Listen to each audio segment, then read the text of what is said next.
여러분, 잠깐만요. 상속세랑 증여세, 뭐가 다른지 헷갈리면요. 똑같은 재산인데 세금이 몇 천만 원, 어떤 집은 억 단위로 차이 나기도 합니다. 오늘 영상 하나로 딱 정리해 드릴게요. 시니어 자산 관리에서 제일 무서운 건 시장이 아니라 세금 폭탄이거든요. 시작하기 전에 부탁 하나만 드릴게요. 이런 내용은 한번 놓치면 다시 되돌리기 어렵습니다. 구독 한번, 좋아요 한번 눌러주시면 다음 강의도 더 쉽게 이어서 만들어 드리겠습니다. 자, 그럼 바로 갑니다. 오늘 강의 목표는 세 가지예요. 첫째, 상속세와 증여세 차이를 한 문장으로 구분하기. 둘째, 꼭 알아야 할 숫자들, 공제와 신고기한 정리하기. 셋째, 시니어가 실제로 쓰는 절세 전략을 현실적으로 잡아보기. 여기서 주의할 점 하나. 오늘 내용은 일반적인 기준으로 이해를 돕는 강의고요. 가족 구성, 재산 종류, 지역, 보유 기간에 따라 결과가 달라질 수 있어요. 그래서 마지막에 제가 체크리스트를 드릴 테니 그걸로 점검하시면 됩니다. 자, 1부. 상속과 증여, 차이를 한 방에 끝냅시다. 상속은 사망으로 재산이 넘어가는 겁니다. 증여는 생존 중에 재산을 미리 넘기는 거예요. 여기까지는 다들 아시죠? 그런데 진짜 차이는 통제권입니다. 증여는 내가 살아있을 때 누구에게 줄지, 얼마를 줄지, 타이밍을 내가 잡습니다. 상속은 사망 시점에 법이 정한 원칙대로 가기 쉬워요. 특히 유언이 없으면 법정 상속이 기본이죠. 그리고 한국은 유언을 남기는 비율이 낮은 편이라서 막상 상속이 시작되면 협의가 안 돼서 싸움이 나는 경우가 많습니다. 그러니까 상속세, 증여세는 세금 문제이면서 동시에 가족 리스크 관리입니다. 이 관점이 중요해요. 자, 2부. 세금은 어떻게 붙냐? 상속세와 증여세는 세율 구조가 비슷합니다. 쉽게 말하면 누진세예요. 재산이 커질수록 세율이 올라가는 구조입니다. 그래서 핵심이 뭐냐? 한 번에 몰아서 넘어가면 세율이 높은 구간을 더 많이 밟습니다. 반대로 시간을 나눠서, 사람을 나눠서, 자산을 나눠서 가면 낮은 구간을 활용하기가 쉬워요. 이게 절세의 본질입니다. 여기서 상속세 기본 세율 구간을 아주 단순하게만 기억해도 좋아요. 1억 이하 10%, 1억 초과 5억 이하 20%, 5억 초과 10억 이하 30%, 10억 초과 30억 이하 40%, 30억 초과 50%. 딱 이 그림을 머리에 넣어두면 됩니다. 아, 커질수록 더 뜯긴다 이 구조예요. 그러니까 계획 없이 큰 덩어리로 넘어가면 불리합니다. 자, 그럼 공제. 여기서부터 많은 분들이 헷갈립니다. 나는 부자가 아닌데 왜 상속세 얘기를 해요? 이렇게 말씀하시는데 요즘은 부동산 가격 때문에 공제 넘어가는 분들이 정말 많습니다. 그래서 공제를 꼭 알아야 합니다. 상속세에는 기본적으로 일괄공제라는 개념이 있습니다. 여러 공제를 합산해서 따지는 대신 조건에 따라 5억 공제를 선택할 수 있는 구조가 있어요. 그리고 배우자가 있으면 배우자 공제가 핵심입니다. 이건 진짜로 절세의 중심축이에요. 배우자 공제는 최소 5억이 적용될 수 있고 조건에 따라 최대 30억까지도 한도가 잡힙니다. 이게 왜 중요하냐? 부부가 재산을 같이 일군 가정에서는 배우자에게 어느 정도를 남기느냐가 상속세를 좌우합니다. 다만 여기서 실무 포인트가 있습니다. 배우자 공제를 제대로 받으려면 상속재산 분할을 일정 기한 안에 마치고 그 사실을 신고까지 해야 공제가 안정적으로 적용됩니다. 그냥 말로 배우자가 받을 거야가 아니고 서류와 절차가 같이 가야 합니다. 이 부분은 뒤에서 체크리스트로 다시 정리해 드릴게요. 자, 이제 증여세. 증여세는 증여를 받은 사람, 즉 수증자가 신고합니다. 그리고 신고기한이 있습니다. 보통은 증여일이 속하는 달의 말일로부터 3개월 안에 신고 납부예요. 이게 늦어지면 가산세 리스크가 생깁니다. 상속세는 사망일이 속하는 달의 말일로부터 6개월 안에 신고 납부가 기본이고요. 상속인 전원이 비거주자면 9개월로 늘어납니다. 기한이 굉장히 중요하죠. 왜냐? 상속은 재산 평가가 어렵고 조사나 소명 요구가 따라오는 경우가 많기 때문입니다. 자, 이제 3부. 진짜 실수 많이 하는 포인트. 증여는 생각보다 범위가 넓습니다. 사람들이 흔히 증여라고 하면 현금 주는 것만 떠올리는데 세법에서는 훨씬 넓게 봅니다.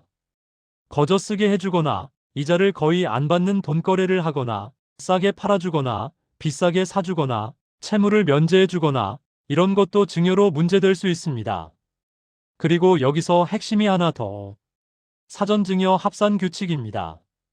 이 규칙 때문에 계획이 없으면 세금이 꼬입니다. 상속이 시작되기 전 일정 기간에 준 증여는 상속재산에 다시 합산해서 상속세를 계산할 수 있어요. 기간이 어떻게 되냐? 상속인에게 준 건 상속 개시일 전 10년 이내면 합산. 상속인이 아닌 사람에게 준 건 5년 이내면 합산. 이 원칙을 모르면 어떤 일이 생기냐? 미리 줬으니 상속세 줄겠지라고 생각했는데 사망 시점이 10년 안으로 들어오면 결국 합산돼서 세율 구간이 올라가 버립니다. 다만 여기서 오해 하나 풀어드릴게요. 10년 안에 합산된다고 해서 이중과세로 2번 다 내는 건 아니고 기존에 냈던 증여세는 상속세 계산에서 공제되는 구조가 있습니다. 그래도 문제는 뭐냐? 합산되면 과세 표준이 커지고 세율 구간이 올라가서 총 부담이 커질 수 있다는 겁니다. 그래서 타이밍이 정말 중요합니다. 자, 또 하나. 상속세에서 추정상속 재산이라는 게 있습니다. 이건 뭐냐? 사망 직전 1년 이내에 부동산을 팔았다든지 큰 돈을 인출했다든지 했는데 그 돈이 어디로 갔는지 소명이 안 되면 그 돈도 상속재산으로 볼게요 하고 과세가 붙을 수 있다는 겁니다. 이게 시니어 가정에서 자주 나오는 케이스예요. 예를 들면 병원비, 간병비로 썼다고 생각했는데 영수증이 없고 자녀가 대신 결제했다, 현금으로 줬다, 이런 식으로 흐름이 끊기면 설명이 어려워집니다. 그래서 사망 전후 12년은 현금 흐름 기록이 정말 중요합니다. 통장, 이체, 영수증. 이 세 가지가 방패입니다. 자, 4부. 이제 절세 전략을 현실적으로 잡아봅시다. 제가 원칙 6개로 정리해 드릴게요. 첫째, 빨리, 작게 나눠서. 증여는 기본적으로 10년 단위 공제가 돌아갑니다. 그래서 한 번에 크게 주는 것보다 10년 단위로 계획적으로 나누는 게 유리한 구조가 많아요. 특히 자녀에게 현금 주실 때 생활비, 결혼자금, 주택자금 명목이 섞이면 나중에 소명도 꼬입니다. 깔끔하게 증여로 정리할 건 정리하고 신고할 건 신고해서 리스크를 줄이는 게 좋습니다. 둘째, 사람을 나눠라. 자녀 한 명에게 몰빵하면 누진세가 바로 올라갑니다. 가능하면 배우자, 자녀, 경우에 따라 사위 며느리까지. 가족 구성과 의도를 고려해서 분산하는 방법이 있습니다. 다만 여기에는 현실 리스크가 있죠. 요즘은 이혼 리스크 때문에 사위 며느리에게 큰 자산을 넘기는 걸 꺼리는 분들이 많습니다. 그래서 이건 가정의 상황에 맞춰 설계를 해야 합니다. 무조건 정답은 없습니다.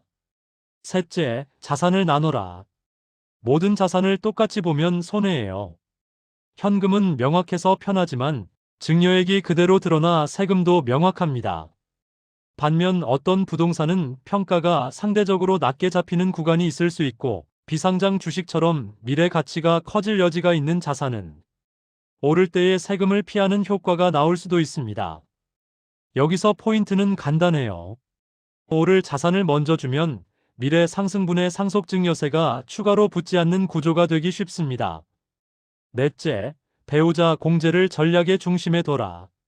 상속에서 가장 큰 공제 레버리지는 배우자 공제인 경우가 많습니다. 배우자 공제가 제대로 작동하면 가족 전체 세부담이 확 줄어드는 케이스가 있어요. 대신 아까 말씀드렸죠. 기한 내 분할, 기한 내 신고, 서류 정리. 이게 같이 가야 합니다. 5째, 현금이 없어서 망하는 케이스를 막아라. 상속세는 현금으로 내야 하는 상황이 자주 생깁니다. 부동산이 대부분인 가정은 특히요. 그래서 현실적인 해법 중 하나가 사망보험금으로 납세 재원을 마련하는 방식입니다. 이건 절세라기보다 리스크 관리입니다. 상속세 때문에 금매로 집을 팔고 그 과정에서 양도세나 기타 세금까지 연쇄로 터지는 경우가 있습니다. 그걸 막는 목적이에요. 6째, 상속 증여만 보지 말고 그 다음 세금까지 보라. 이게 진짜 중요합니다. 상속이나 증여로 재산을 받았는데 그걸 팔거나 운용하는 순간 세금이 또 붙습니다. 양도소득세, 보유세, 경우에 따라 부가세까지요. 그래서 상속세 얼마냐만 보고 의사결정하면 위험합니다. 특히 부동산은 상속받고 바로 팔 건지, 전세를 줄 건지, 가족이 거주할 건지에 따라 세금이 달라집니다. 그러니까 상속 설계는 세금 하나가 아니라 세금 패키지로 봐야 합니다. 자, 이제 제가 실전 체크리스트를 드릴게요. 이대로만 점검하셔도 사고가 확 줄어듭니다.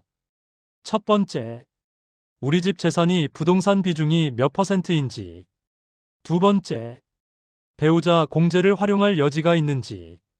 세 번째, 최근 10년간 증여한 내역이 있는지. 네 번째, 향후 10년 안에 계획할 증여 타이밍이 있는지. 다섯 번째, 사망 전후 현금 흐름이 깨지지 않도록 큰 인출, 큰 처분은 기록이 남게 설계했는지. 여섯 번째, 상속세를 낼 현금 재원이 준비되어 있는지. 일곱 번째, 유언 또는 최소한의 정리 문서가 있는지. 마지막, 상속 이후 자산을 팔 가능성이 있다면 양도세까지 같이 시뮬레이션할 계획이 있는지. 여기까지가 오늘 강의의 핵심입니다.